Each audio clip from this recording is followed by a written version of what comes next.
programa do Teams informou que a gravação foi iniciada, coloquei o aviso ali no chat do Teams que a nossa gravação foi iniciada e vou iniciar o compartilhamento da tela. Nessa altura vocês já devem estar observando aí a minha tela, minha área de trabalho. E é isso aí, galera. Vamos trabalhar. Deixa eu iniciar aí a apresentação de slides.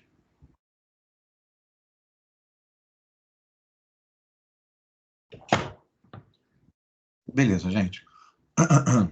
Tema de hoje, resposta à acusação. Então, vamos aí trabalhar a nossa teoria da resposta. Beleza? O que é a resposta à acusação?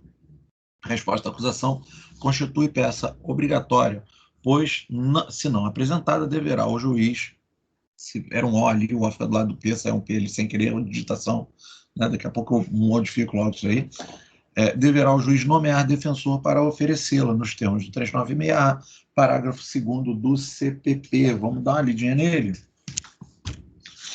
Deixa eu abrir aqui o meu 396 no código. 396A, parágrafo 2º, não apresentada a resposta no prazo legal, se o acusado citado não constituir defensor, o juiz nomeará defensor para oferecê-la, concedendo-lhe vista dos autos por 10 dias. Então, o que significa dizer, né? Existe esse prazo de 10 dias para resposta à acusação? Existe. Se o advogado não oferecer a resposta à acusação dentro desse prazo, quais são as consequências? O réu vai ficar sem resposta? Não, o réu não vai ficar sem resposta. A peça é de apresentação obrigatória, o processo não vai andar, não vai evoluir sem a recepção da resposta à acusação. Acredito que a maioria de vocês tenha feito processo penal 2 comigo, então vocês vão lembrar que eu desenho lá aquela linha do tempo e que normalmente eu indico, né, que você tem 2 recebimentos, o primeiro recebimento precário e o segundo recebimento que se consolida, o recebimento próprio, né? E é nesse primeiro recebimento precário que o juiz despacha o cítice.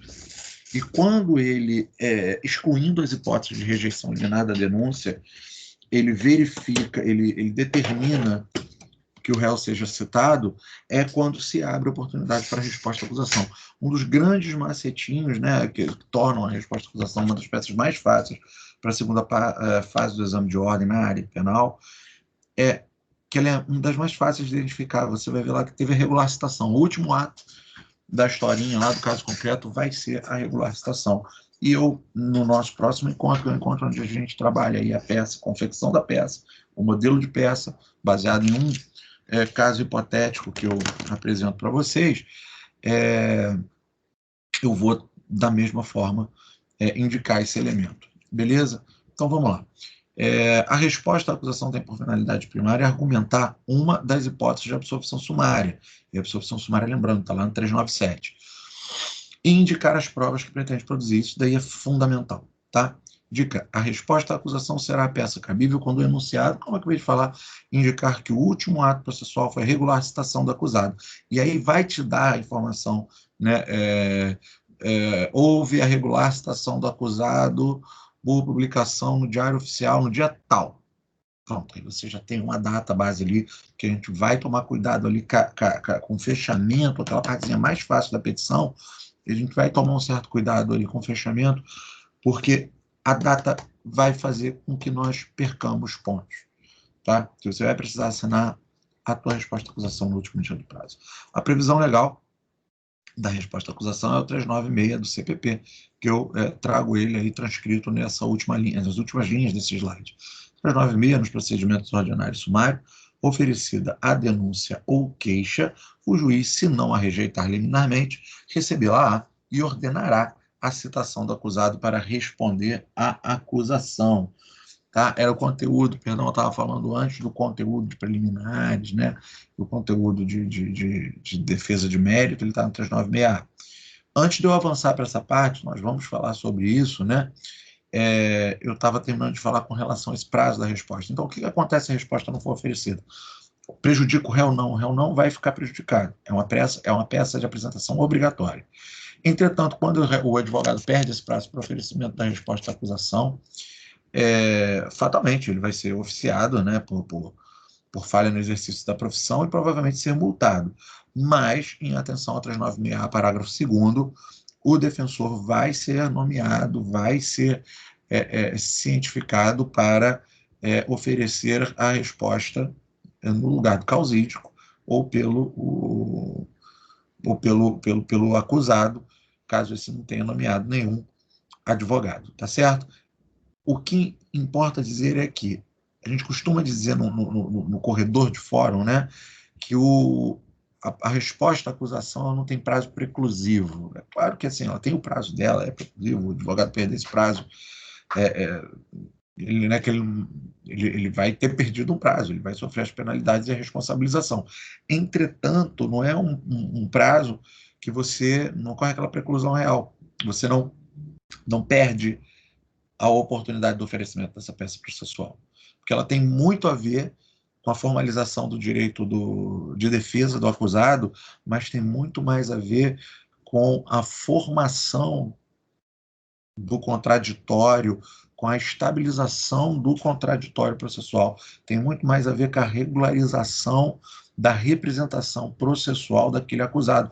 E nós lembramos que, né, o pleno exercício da ampla defesa, que vem ali casadinha com o contraditório no texto constitucional, ele pressupõe duas características, né?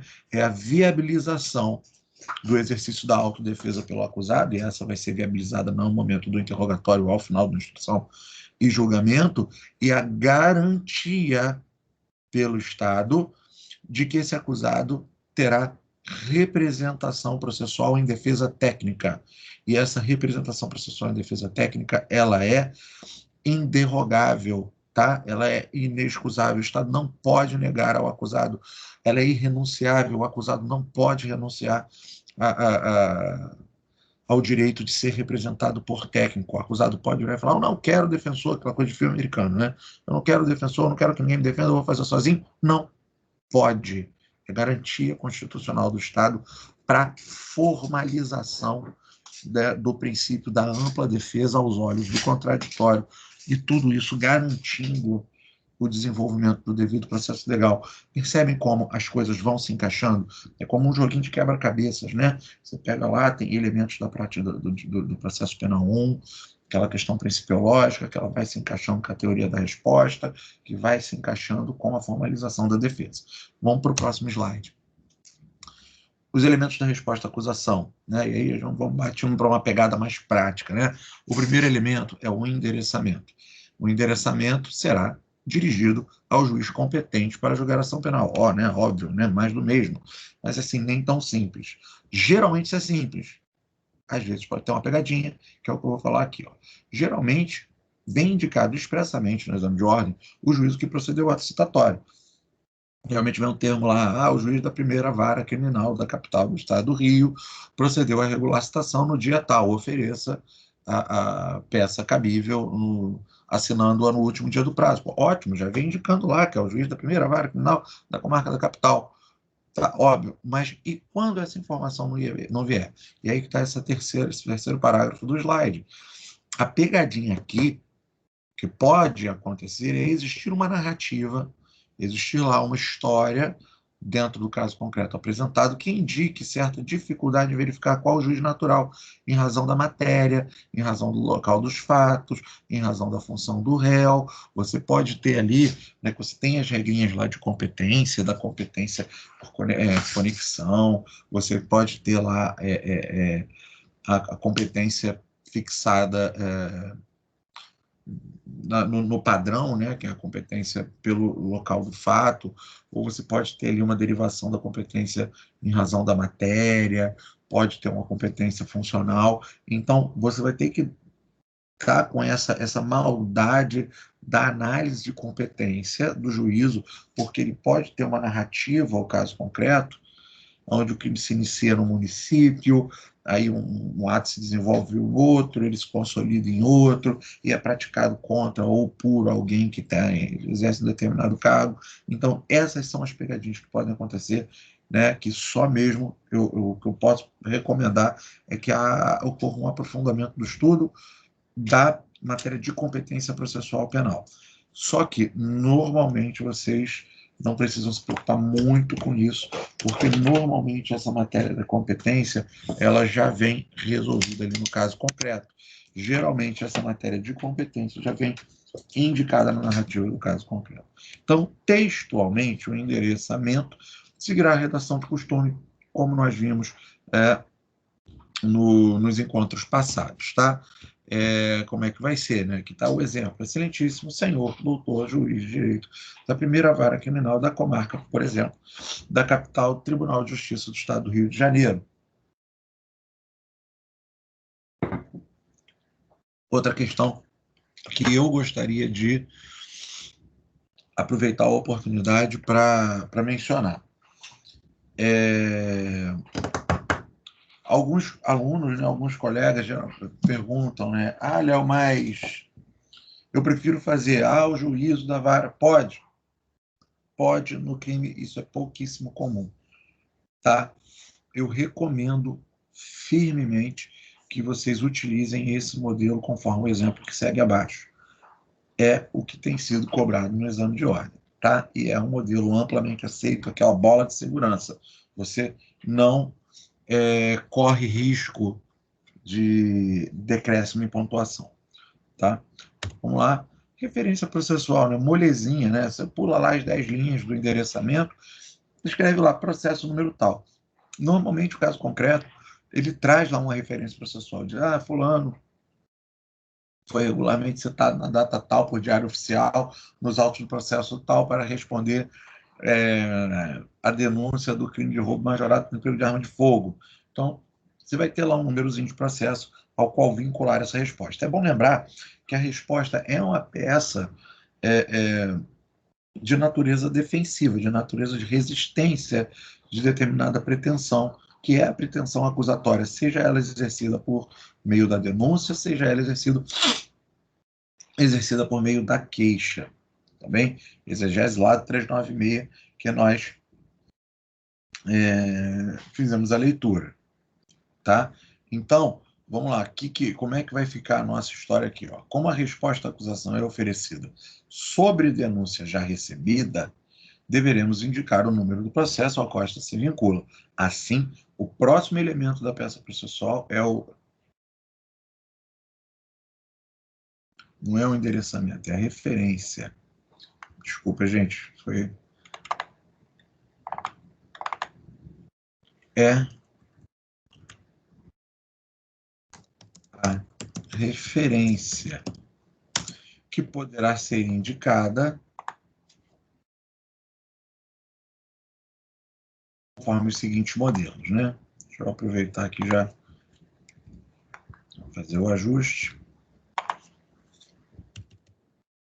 É o seguinte modelo. Aí você vai pular 10 linhas lá do endereçamento e vai indicar lá, né? Processo, número, reticências, ou coloca esse termo referência processual entre colchetes, tá? E essas dicas servem para todas as áreas.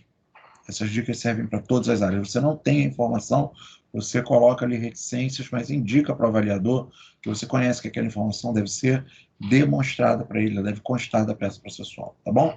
Se o caso concreto indicar o número do processo, este deverá constar neste item da peça.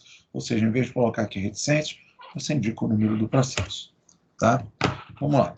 Qualificação do defendente, qualificação, né, ou do acusado, deverá constar integralmente, considera elementos indicados no 319 do CPC como elementos mínimos de qualificação regular. Assim, se outros, como o nome dos pais e data de nascimento, não forem indicados no caso concreto, deveremos qualificar o acusado com os 8 itens lá do 319 do CPC.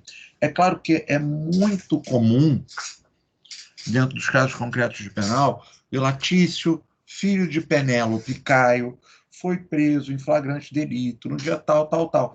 Aí você vai fazer a qualificação dele e insere a filiação em algum momento da qualificação. Aí você vai me perguntar assim, olha, mas você tem que dizer para mim em que momento da qualificação eu preciso inserir isso. A recomendação que eu faço é que venha logo após esses dados aqui, ó, da qualificação civil dele, tá? Ó, nome completo, nacionalidade, estado civil, profissão. tem nome de pai e mãe, coloca filho de Tício e Penélope. Foi nascido dia tal, nascido em dia tal do tal. Se vier mais algum número de documento, se algum número de identificação qualquer vier, no caso concreto, por acaso, né, vamos dizer que seja a prisão de um médico, aí vem lá o número do CRM dele, você coloca RG, reticente, CPF, reticente, CRM, número tal.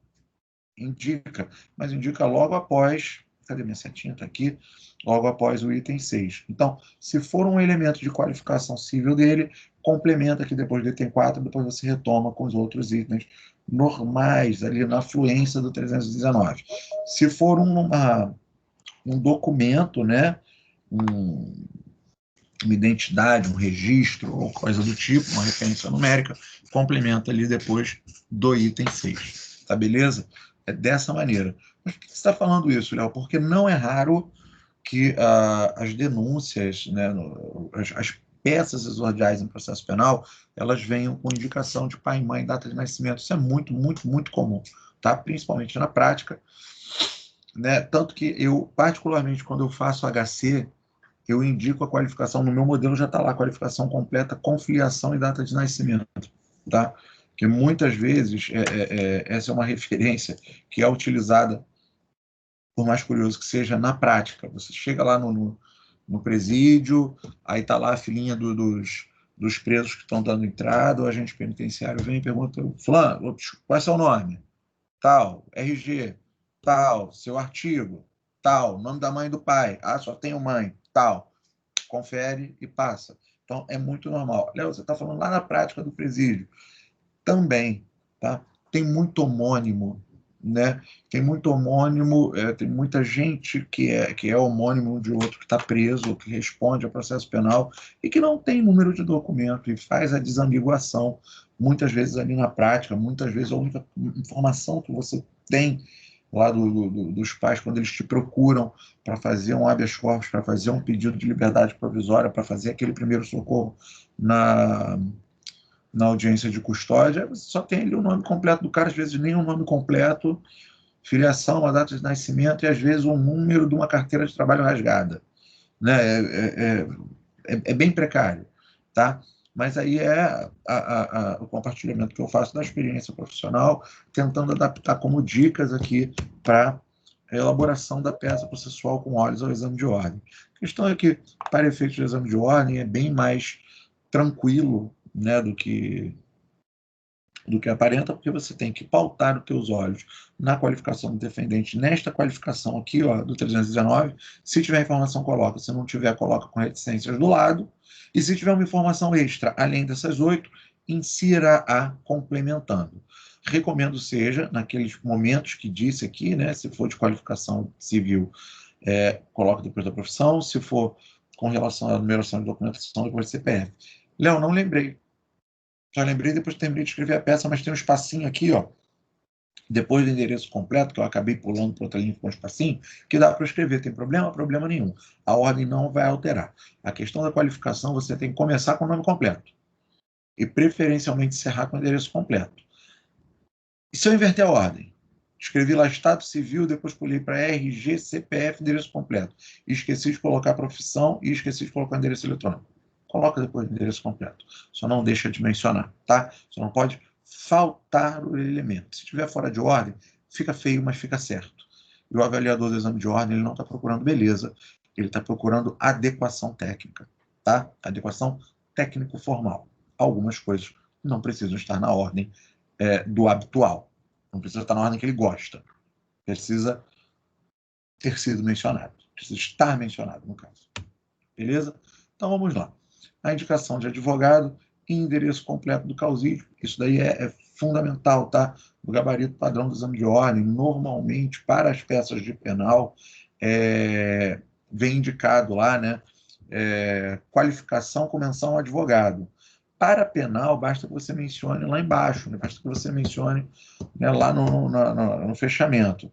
Mas a tendência é que essa ausência dessa menção te custe alguns décimos lá no trecho da qualificação e que passe a ser cobrado na peça de resposta à acusação como um dos itens de avaliação, como já o é no cível. Tá? Então, vamos acostumar a fazer essa menção, assim como nós fizemos ali na queixa-crime, que a gente abriu uma preâmbula e disse que o advogado fulano, endereço completo tal, com poderes específicos para representar nisso, conforme artigo 44 lá na queixa-crime. Aqui eu não preciso indicar um artigo específico, mas não nos custa, né? Não vai atrair inépcia exordial, não, desculpe, não vai atrair inépcia a tua resposta, não vai contaminar a tua peça processual enquanto resposta de questão, não vai atrair inépcia para a resposta da acusação e não vai contaminar a tua resposta da questão se você abrir ali um item em preliminar, no caso, já que é a resposta, para falar das publicações. Informa que é assistido pelo advogado reticências, com OAB, UF reticências, com o endereço completo no escritório reticências, que informa a fim de que receba com poderes especiais para representar o acusado na presente causa. Você já informa ali, é algo a mais que não te custa inserir, que eu super recomendo, mas dentro do nosso modelo padrão, que vamos estabelecer, né, no próximo encontro, eu vou colocar nos dois momentos. Vou colocar lá em cima, do lado da qualificação do defendente, como o exame de ordem atualmente pede, mas já vamos simular em azulzinho clarinho, mais na parte de baixo. Esse é uma espécie de preambular, só para tratar disso, já aproveitando que essa é a tendência do OAB-FGV. Tá? Vamos lá. Fundamentação da peça processual, verbo e nome da peça. Ainda estamos redigindo o iniciozinho. Não entramos na peça processual propriamente dita. Então, qual é a fundamentação? Eu vou dizer lá, ó, Tício, qualificação completa, vem por seu advogado com endereço completo, reticências, e com fulcro no artigo, qual artigo que prevê a resposta à acusação? 396, né? Nós fizemos a leitura aqui, ó, nos procedimentos ordinário e sumário, oferecida a denúncia ou queixo, o juiz, se não rejeitar liminarmente, recebê-la-á e ordenará a citação do acusado para responder à acusação por escrito no prazo de 10 dias. Então, o Tício vai vir com fulcro, né, no artigo 396 do CPC, e aí o verbo que vai apresentar a peça, né?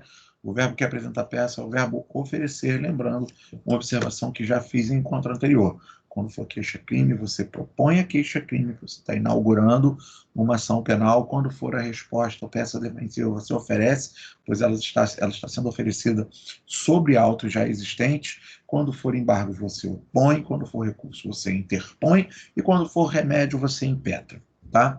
Quanto ao nome da peça, também não tem dificuldade nesse sentido, pois está descrito no artigo, tá lá, a resposta deve ser oferecida. Então você vai ver lá, Tício, representado por seu advogado reticente, com endereço completo de reticências, vem com fundamento no 396 do CPP, oferecer a presente resposta à acusação. Viu? Metade da tua peça está pronta. Vamos partir. Tá? Olha que bacana. No crime não tem aquela história de ter que qualificar o legitimado passivo, que a ação penal está sendo, neste caso, tá? Estou falando de uma resposta à acusação oferecida contra a denúncia. Fosse uma resposta à acusação contra a queixa-crime, de repente eu ia ter que falar, oferecer resposta à acusação nos autos de queixa-crime promovida por, aí você faz ali a informação do querelante. Isso é uma outra hipótese. Mas vamos lá, superou, passou do nome da peça, chegou até ali, metade da peça, você vai pensar nas teses preliminares, você vai analisar se no caso concreto existe a possibilidade, existe uma abertura para que você faça uma crítica preliminar. E qual é essa crítica preliminar, né? Vamos lá, está aqui a dica, ó. Preliminares são teses que guardam relação com vícios processuais e ou inobservância de exigências legais. Elas não tocam no mérito, tá? Elas vão tratar de elementos que fariam com que o juiz não precisasse nem chegar à análise do mérito daquela ação penal. Então, as mais comuns, né, eu já deixo a dica aqui para vocês, as mais comuns são argumentação de incompetência absoluta do juízo, rejeição liminar da denúncia, essa é a mais comum de todas. Tá? Normalmente o caso concreto vem dizendo feito primeiro recebimento, superada a tese, o magistrado entendeu não ser o caso de rejeição liminar da denúncia, em que pese. Aí vem esse em que pese, ou apesar de, é a dica de qual era a hipótese da rejeição liminar da denúncia que ele superou que ele verificou ali da moda dele que não existia, mas que você vai ter que reforçar isso em crítica preliminar ali na resposta à acusação. Então a dica é essa, tá? 395 cai muito como tese preliminar na resposta. Tese de nulidade de citação, é muito comum também a resposta. Ilicitude da prova produzida no inquérito, é aquela história, você precisa ter uma certa, um certo feeling para perceber ali se o caso concreto ele vai estar mencionando alguma prova ilícita, algum procedimento ilícito para obtenção de elementos, de elementos de informação produzidos no inquérito, tá? Então tem que ter aquele feelingzinho da prova ilícita e da prova ilícita por derivação. Essa pode ser a pegadinha. Não é muito comum, tá? Como tese preliminar de resposta à acusação. É mais comum como tese em alegações finais por memoriais, mas acontece, tá? E outra que é muito comum também são as nulidades. Por isso eu estava falando da questão do código lá, né? Como o código você vai fazer penal, pega um código específico de penal, você não pode levar o código comentado, mas o código não comentado, ele vem com um bizuzinho ali embaixo de cada artigo, falando, né? Ó, isso aqui é mais importante você dar uma olhadinha, né, no artigo tal e qual. E aí, vamos lá, vou fazer uma leitura breve aqui. Aqui, ó. O 563 o artigo que encabeça o título das nulidades,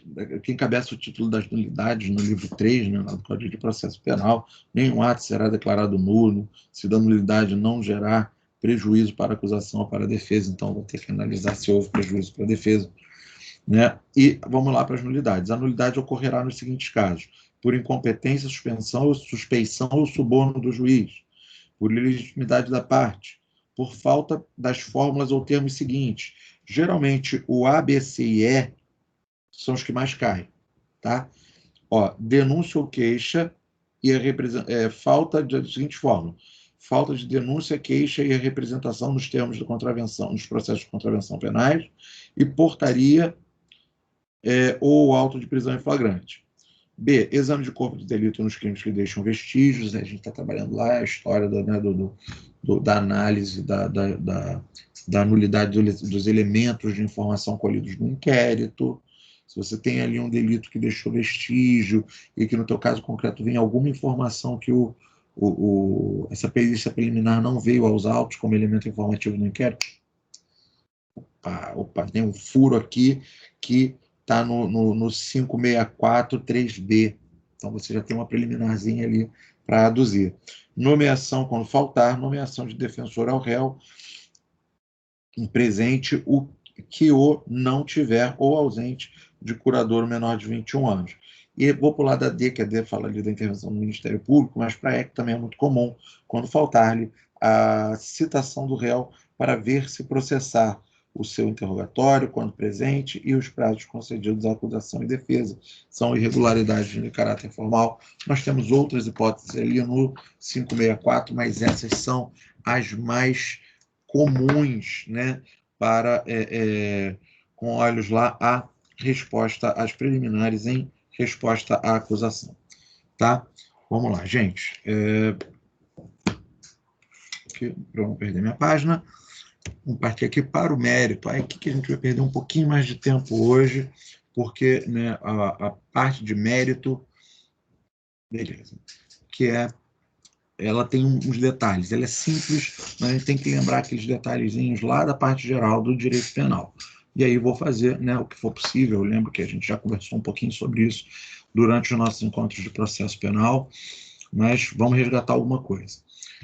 A absolvição sumária é o objetivo, é o foco principal da resposta à acusação. Então, não tem resposta à acusação, não vai ser caso de resposta à acusação se o caso concreto não te deixar uma dica ali para requerimento de absolvição sumária. Olha, então, na prática, sempre vai ter uma possibilidade de absolvição sumária? Na prática, não. Tá? Na prática, você vai oferecer resposta se você não verificar nenhuma dessas 4 hipóteses. Na prática, vida real, aqui fora, carteirinha vermelha. Você sabe que é uma peça imprescindível ao processo que você tem que oferecer para o processo poder andar. Até mesmo que é a tua oportunidade de rolar testemunha. Então, você vai dizer que a absolvição sumária se impõe por força do 397 seguinte do Código CPP, Deixa eu ajustar isso aqui. Por força do 397 e seguinte do CP, mais...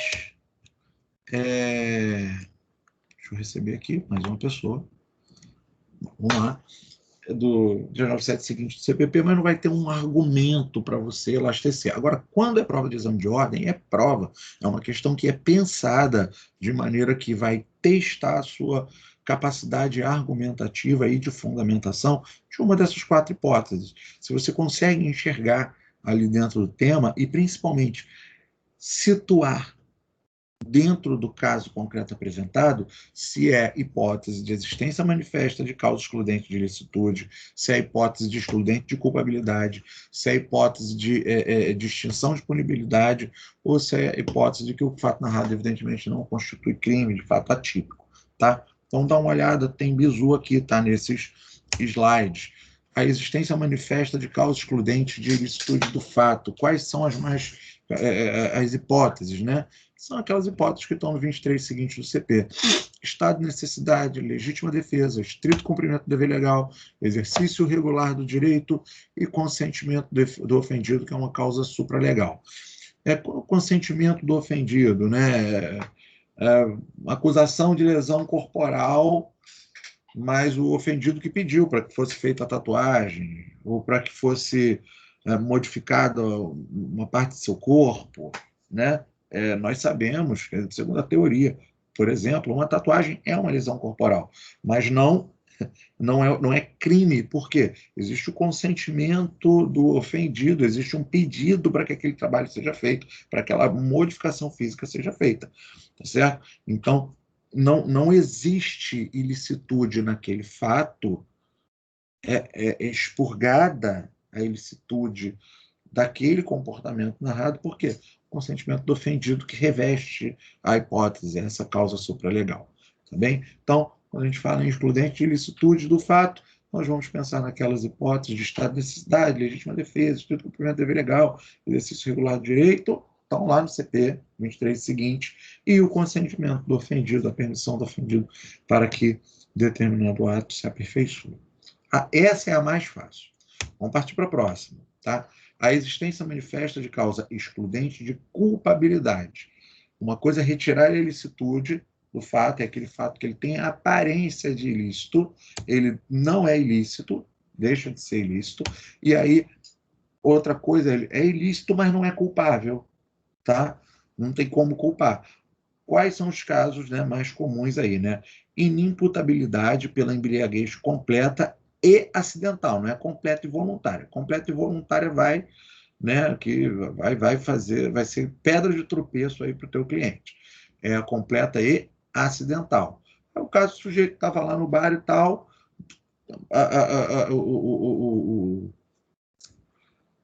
o criminoso, né, o agente deu um boa noite Cinderela, jogou um boa noite Cinderela no copinho dele, e quando ia sequestrar o cara, por algum motivo não foi possível. E largou o cara dopado lá, cheio de boa noite Cinderela na cabeça, né? E largou, vamos arrumar outro otário para dar o golpe. E, pum, saiu. Só que aquele que eles tinham mirado para dar o golpe já consumiu o narcótico e já estava totalmente sem noção do que está fazendo, né, em razão dessa embriaguez completa e eventualmente acidental ou provocada. Então ele não está aí, ele está embaraçado, ele está abarcado por essa excludente da culpabilidade, lá o 28, parágrafo 1º. Falta de potencial consciência da ilicitude, essa eu gosto muito. Vou dar um exemplo que o meu professor de penal falou para mim quando eu fiz Direito Penal 3, né, a primeira parte da parte, não, desculpe, Direito Penal 1, foi 1.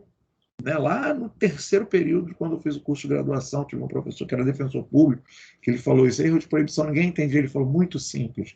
Você pensa que lá na Holanda, né, a maconha já é legalizada, né, tem toda aquela questão, aí o cara é o embaixador da Holanda, ele não veio para cá, pode fumar maconha onde ele quiser, ele está lá, ele desceu do avião, a primeira coisa que ele fez quando botou o pé no chão, pegou aquela carteira de cigarro de maconha industrializada, com marca, com lacre, com estampilha, né, com imposto pago bonitinho, abriu, botou na boca, acendeu, porque ele não tem a menor ideia de que aquilo é proibido no Brasil, porque para ele aquilo dali é normal. É claro que eu adaptei esse exemplo que eu ouvi há alguns anos atrás, né, para o nosso caso concreto. A gente sabe que hoje, né, mundo globalizado, as pessoas são mais informadas. Então, eu coloquei o exemplo aqui, ó, o cidadão holandês que acende um cigarro industrializado, bonitinho, né, aquele lance de maconha dentro de um bar fechado, acreditando que no Brasil também tem aqueles pubs próprios para esta finalidade. Ele entra num pubzinho brasileiro, fechadinho, bonitinho, portas fechadas, todo mundo fumando ali dentro, né? Ele acha que pode, pum, acende o cigarrão dele de maconha. Pô. Ele não tem consciência da ilicitude daquele fato, erro de proibição.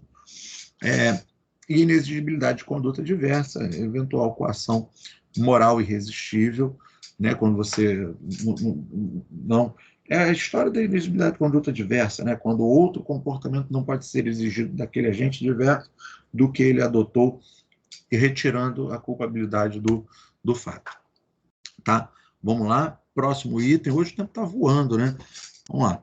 Que o fato narrado evidentemente não constitui crime. E aí, quais são, né, qual é essa hipótese? Essa hipótese é a excludente de tipicidade do fato.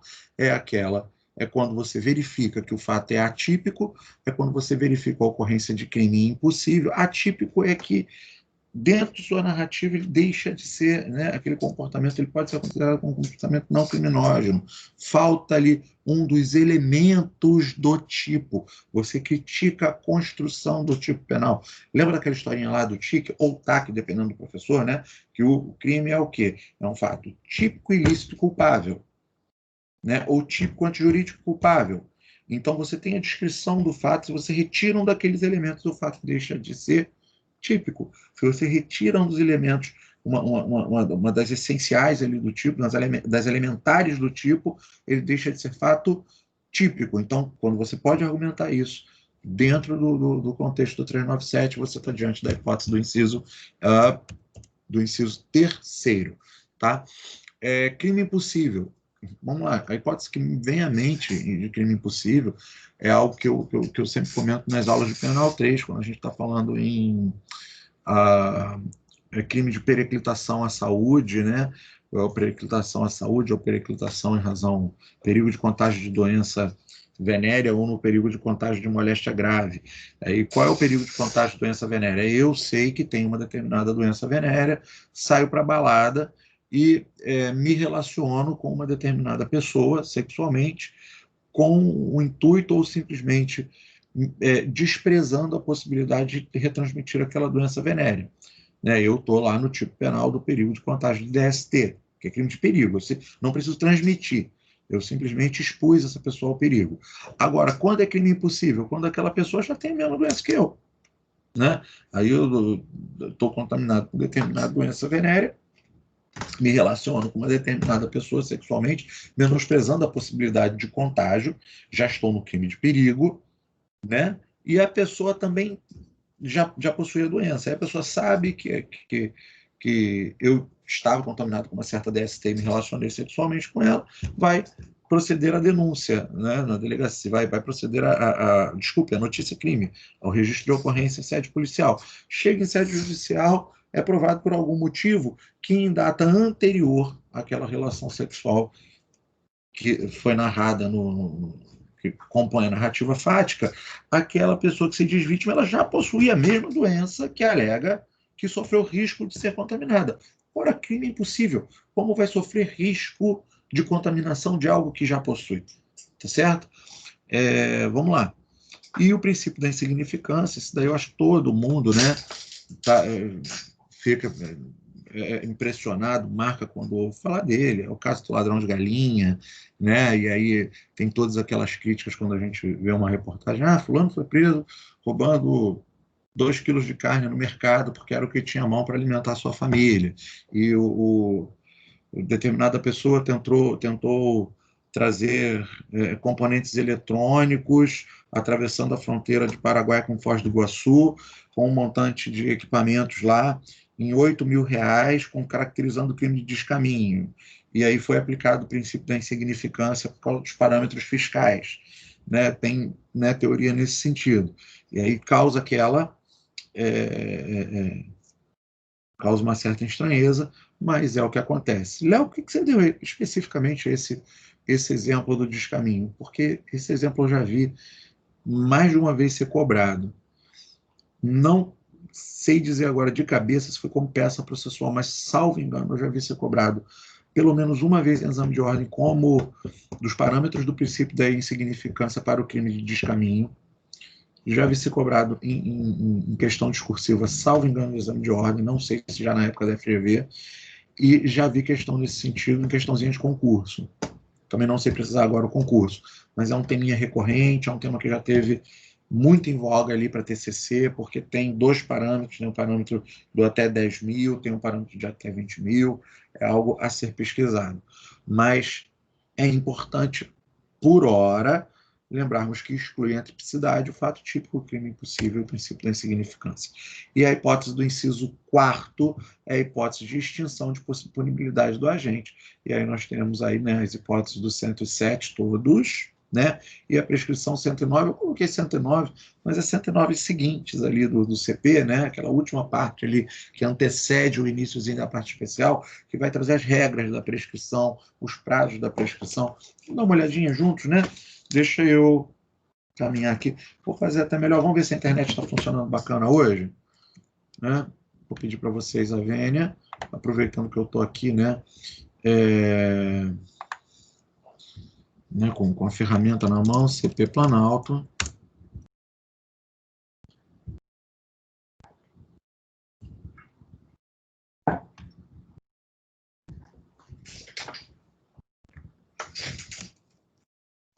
O 07, que aí eu leio e leio com vocês juntos aqui na tela. Vocês não precisam ficar se preocupando aí, né, em ficar folheando o código agora, não, durante a observação aí do vídeo, tá? Extinção de punibilidade, extingue-se a punibilidade pela morte do agente, anistia, graça ou induto, pela... Isso aqui é batata para cair, tá? Quando trocou a lei de drogas, caía, porque aí não era extinção de punibilidade, estava com uma discussão se o uso tinha sido descriminalizado, despenalizado, se era alteração da capitulação, já vamos falar mais sobre isso, tá? Prescrição, decadência ou perempção, e aí vou ter que observar o 107.4 com o 109. Renúncia ao direito de queixa, perdão aceito nos crimes de ação penal privada e pela retratação do agente nos casos em que a lei o admita. Perdão judicial nos casos previstos em lei. Né? O perdão judicial, acho que o mais comum que nós temos aí é a hipótese do parágrafo 5º do 121, quando o resultado do homicídio culposo for tão mais danoso ao agente que o cometeu que a pena não comporta. É aquele caso clássico, né, onde o pai acaba matando o filho por algum motivo, né, acidentalmente, mas e aí a punição, por pior que seja, o resultado morte da vítima foi muito pior para o agente que cometeu o delito do que o seria qualquer pena, tá? Aqui só para lembrar, né, a prescrição, que teve umas modificações em 2010, a prescrição antes de transitar em julgado, tá, regula-se pelo máximo da pena privativa de liberdade combinada ao crime. A gente está falando aqui da prescrição em abstrato, tá, num primeiro momento, porque antes da sentença transitada em julgado, a gente regula a prescrição pela pena máxima combinada ao crime, é a prescrição em abstrato. Após o trânsito em julgado, eu tenho a fixação da pena exata. Então, eu consigo verificar o parâmetro de prescrição em concreto pela exatidão da pena combinada. Tá? Isso daí é matéria lá de penal 2. Salvo engano, eu trabalhei isso com vocês. Tá? Vamos lá. Em 20 anos, se o máximo da pena é superior a 12, prescreve em 16, se o máximo da pena é superior a 8, não exceda 12, e tem toda essa regrinha, tá? Que era a regrinha que nós tínhamos aqui que lembrar por esta ocasião. Deixa eu dar uma olhadinha aqui no nosso Teams, está tudo em dia. Vamos voltar para a projeção. Dito isso, nós verificamos que essas são as 4 hipóteses que estão apresentadas ali no bojo do 397 do Código de Processo Penal como as hipóteses de absolvição sumária. Então, como é que vai ser a minha peça de resposta à acusação? Eu vou criar um bloco para falar de preliminar. E aí, preliminar, uma daquelas 5 hipóteses aqui apresentadas, geralmente 395 e 564. No teu código, quando tem aí no 396, provavelmente tem uma referência ou ao 395 ou ao 564, geralmente ao 563 é referência. Porque o 395 está logo atrás dele, então você não, acaba não esquecendo. E a diquinha do código é te falar assim, ó, você está aqui observando que tem matéria de defesa? Dá uma olhadinha aqui no 563 seguinte. E às vezes vem ali no contexto do 397. Deixa eu ver aqui, ó. No meu, no 397 tem indicação aqui, no grande, no Vadmecum, completão, né? Que vem civil, penal, trabalho, tudo. Ele vem aqui uma referência ao 593 no 397 e no 39 não fala nada aqui de do 564, tá? Mas, mesmo nesse grandão, vem aqui a remissão. No inciso 1º do 397, vide artigos 23 a 25 do CP, como eu mencionei. No inciso 2º, vide artigos 20, 21, 22 e 28, parágrafo 1º do CP, como mencionei ali no slide. E eu não tinha nem visto que veio essa informaçãozinha aqui no meu, tá? No inciso 3º, vem aqui vide 5º 39 da Constituição, né? Ninguém será condenado por crime que não praticou, por crime que não está previsto, né? Processado julgado. É o trata aí da previsão, né? Da previsão antecipada do crime. Vamos lá, 39. Vamos lá, não há crime sem lei anterior que o defina, nem pena sem prévia combinação legal, princípio fugiu agora o nome do princípio, mas é a previsão legal, né? Deve haver previsão legal, não deve, ninguém será condenado por fato que não está previsto em lei, ou por pena que não esteja formalmente inserida. E os comentários ao artigo 4º, o inciso 4º do 397, né, que vem lá, como eu coloquei para vocês, o 107 vem aqui, mas coloca aí o 109 nas tuas anotações para que ele não passe batido, porque você precisa dele também para fazer essa argumentação. Vamos ver. Então, aqui falamos sobre essas 4 hipóteses. Agora, uma hipótese que em alguns livros ela aparece como item do desenvolvimento dessa peça processual, em outros não. Mas você tem que pensar também que a resposta à acusação ela pode ensejar uma hipótese subsidiária. O que é uma hipótese subsidiária?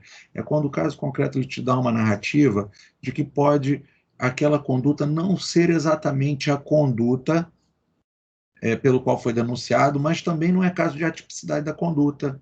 E aí, né, são hipóteses subsidiárias que dão conta da possibilidade de se argumentar suplementarmente circunstância que modifica a narrativa fática de tal sorte que conduta típica diversa poderia se vislumbrar na hipótese. Então, eu gosto mais desse nosso primeiro exemplo, né, denúncia por roubo majorado pelo emprego de arma de fogo, quando na verdade tratava-se de um simulacro. Aí a gente pode pedir aí a desclassificação para o roubo simples, o roubo caput, denúncia por tráfico, quando na verdade trata-se de hipótese de uso de entorpecente. Coloco em negrito uma observação, porque em lei de drogas, a peça defensiva, a lei de drogas vai chamar de defesa prévia, tá? Oferecimento de defesa prévia, mas ela estruturalmente ela é muito assemelhada à resposta à acusação. Vai modificar, né, no roteiro de elaboração, vai modificar essa fundamentação da peça processual, o nome da peça e os argumentos defensivos muito se assemelham. Ou, por exemplo, em outra projeção procedimental, denúncia por homicídio qualificado por motivo torpe quando há possibilidade de se argumentar relevante valor moral. Léo, como é possível? Então, coloco aí o exemplo, né? Um homem aleijado que contrata matador para matar, para ceifar a vida do assassino do filho menor. A gente tem sempre esse exemplo quando começa lá os diálogos de Penal 3, falando, mas pode ser que dentro de um mesmo delito, de uma mesma narrativa fática, eu tenha lá corréus, né, naquele delito de homicídio, e um corréu ele seja abraçado pela causa especial de diminuição de pena, inscrita, inserida no parágrafo 1º do 121, que é o relevante valor moral, relevante valor social ou violenta emoção, e o outro, né, esteja completamente distante dele, e o comportamento dele esteja revestido pelo o crime na modalidade qualificada por motivo torpe? Pode, porque, digamos, é essa hipótese que eu coloco aí. Você pensa aí, o cara cadeirante está lá com o filhinho dele, com o menorzinho, com a criancinha dele, aí vem um camarada e mata aquela criança na frente dele. Ele não consegue levantar para reagir, ele não consegue fazer nada. No momento de desespero, ele pega o que tem. Você, eu te dou o que eu tenho, tem aqui, tem R$ 1.000, tem R$ 2.000, para você ir lá e matar aquele cara agora. Ele está ali imbuído por um relevante valor moral, eventualmente violenta emoção, mas está ali com aquele comportamento revestido em uma das hipóteses do parágrafo 1º do 121 do CP. Aquele que aceitou o dinheiro, não, ele está indo pela recompensa, ele está indo pela vantagem. Então você consegue ter ali, né, para o crime da modalidade qualificada, para outro a causa especial de diminuição de pena. Mas aí você imagina que esse homem aleijado ele é denunciado pelo homicídio na forma qualificada também, como foi o autor. Você pode, além de outras hipóteses, argumentar aí uma hipótese subsidiária nessa defesa, a desclassificação, a redução para um tipo penal mais brando. Tá? Na verdade, essas hipóteses subsidiárias, elas são muito mais comuns nas alegações finais por memoriais.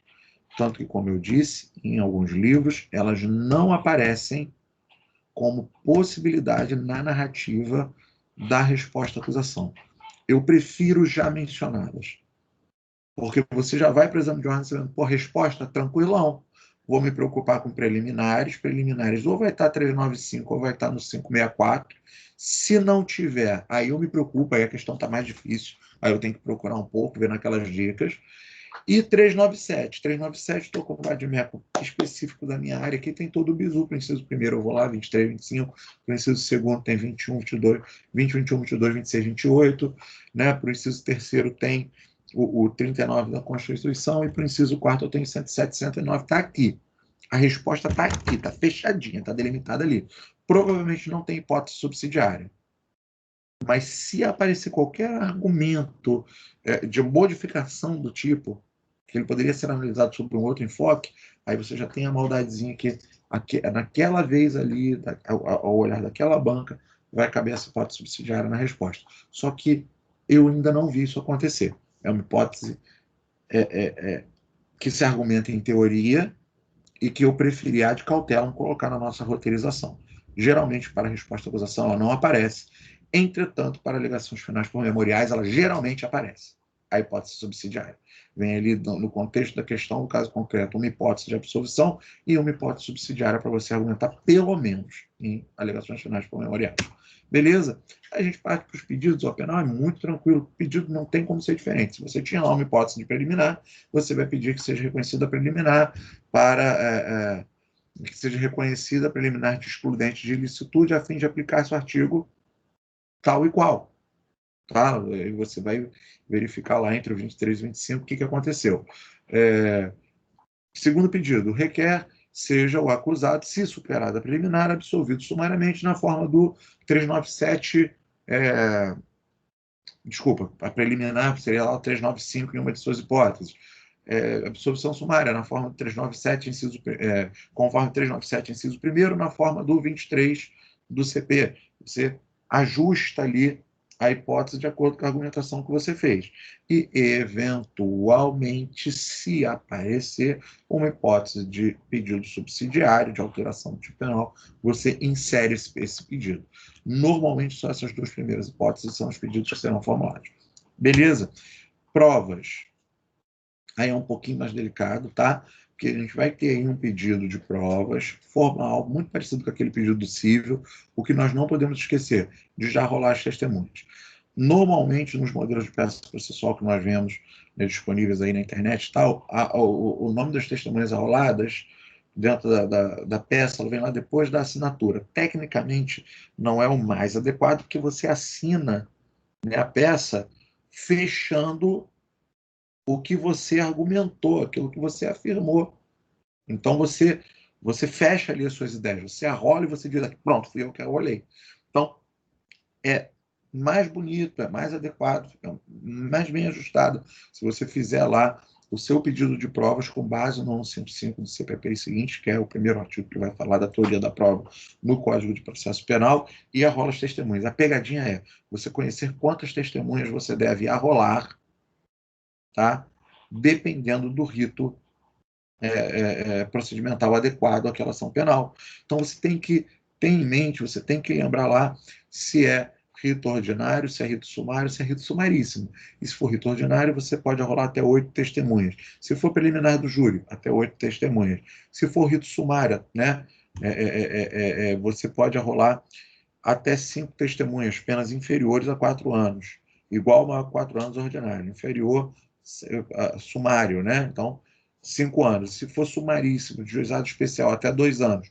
A lei de juizados especiais não prevê de maneira contundente a quantidade de testemunhas que devem ser arroladas por ocasião da resposta. Entretanto, é entendimento majoritário, a interpretação majoritária da legislação dos juizados é que a aplicação do 538 e 532 do CPP na forma do 92, ou seja, né, a aplicação aqui, a possibilidade de que se arrolem até 5 testemunhas, assim como se fosse no rito sumário, para aplicação do sumaríssimo, que é no rito dos juizados especiais, tá bem? Existe entendimento que pode se arrolar até 3 testemunhas só, porque se aplicaria subsidiariamente a regrinha de 3 testemunhas para o sumaríssimo cível, para o juizado especial cível, a parte que consta ali na primeira parte ali do cível, da lei dos juizados especiais. Entretanto, para o penal, o entendimento majoritário é de 5 testemunhas para o rito sumaríssimo, conforme os artigos ali indicados. Então, coloco aí nesse último trecho. Hoje eu segurei vocês muito mais do que eu pretendia, né? Eu estava pretendendo hoje fazer um encontro curtinho aí, de 40 minutinhos, mais um bate-papo, mas a gente já está passando de 1 hora, tá? Mas não tem problema não, já está no finalzinho, bem no finalzinho, tá? Então, como é que fica o nosso pedido de provas? Então, tá aí o exemplo, né? Requer aprovar o alegado, vai parecer muito com aquele pedidozinho padrão macetinho do cível, né? Requer aprovar o alegado por todos os meios de prova, em direito admitidos, na forma do 155 seguinte do Código de Processo Penal, em especial, prova documental, que ora consta, pericial e testemunhal. Aí eu abro mais um parágrafo embaixo, arrola por oportuno os seguintes testemunhos como imprescindíveis. Se for rito ordinário, arrola 8. Se for rito sumário, arrola 5. Sumaríssimo, arrola 5. Tranquilo. A pegadinha aqui nas provas é você saber quantos testemunhos você pretende arrolar, tá? E aí o fechamento. A única dificuldade do fechamento, gente, é a observância do prazo, tá? O fechamento é aquela parte, pede deferimento, local, data, dever, OAB, ponto, tá? Então, aqui, ó, no fechamento da peça processual, faremos o pedido de deferimento das teses, indicaremos local e data da assinatura da peça ao advogado do seu registro, tá? Pedido de deferimento. Termos em que pede deferimento. Ah, quero ser mais sucinto. Pede deferimento, segue, tá? Local. O mesmo local do endereçamento. Apareceu no endereçamento Rio de Janeiro, vírgula, data. A data que é um macetinho, porque data tem prazo, você tem que contar aí os 10 dias, né? 10 dias corridos, excluindo-se o de início, incluindo-se o de final, não pode, aliás, tem que iniciar em dia útil e tem que encerrar em dia útil. Ou seja, se publicou na sexta, você não começa a contar no sábado, você pula sábado, domingo, começa a contar na segunda. 10 corridos e o último dia tem que cair em dia útil, tá? Se publicou numa quarta, você exclui a quarta, inclui a quinta, conta 10 dias corridos, o último dia tem que cair em dia útil. Então, esse é o porémzinho da nossa prova, tem que fazer essa continha, mas penal é bem mais fácil, tá? Advogado, não inventem dados inexistentes, essa advertência já foi feita nos primeiros encontros, o número de registro da OAB, né? A dica é a mesma que eu disse nos encontros passados, não coloquem lá pelo vício, né? OAB RJ, que a gente tem vício de colocar lá o RJ, porque já está fazendo estágio, tudo, né? Coloca lá, é o natural, tá? Mas existe a advertência principalmente das orientações especializadas em preparatórios para exame de ordem, que usar uma sigla em específico de estado no número do registro profissional, aqui no finalzinho do fechamento, o aluno ele corre um sério risco de que seja considerada tentativa de identificação de sua peça e de fraude ao exame. Então, não faça isso. Não tem indicação, coloca o AB/F, número de reticências e acabou, tá certo, como todo o resto, tá bem? Não vamos correr um risco tão grande por um detalhe tão pequeno de 2 letrinhas, tá? Então, galera, é isso aí. Esse foi o nosso slidezinho aí de resposta à acusação, tá? Foi o nosso planejamento da teoria da resposta à acusação. Semana que vem, deixa eu já encerrar aqui a gravação e parar o compartilhamento da tela, que aí o vídeo já vai começar a ser